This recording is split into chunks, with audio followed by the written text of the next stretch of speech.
Mũtongoria wa kĩama kĩa Wiper Kalonzo Musyoka arari igũrũ rĩgiĩ makomishona arĩa marathikĩrĩrio nĩ kamĩtĩ ya mwanya ya mbunge ya watho na kĩhoto. Of drought,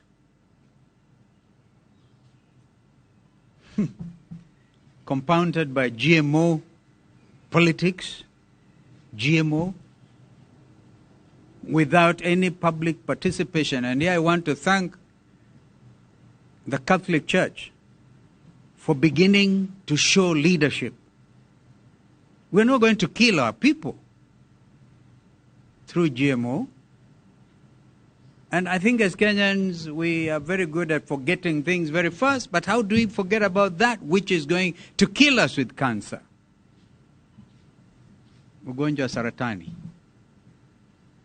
Kwa hivyo, mimi naona tu nisiongee zidi ya hayo. I don't like things that are politically motivated. And therefore impeachments, Kenyans remember, politically motivated impeachment at the Senate, and this is what is being worked out.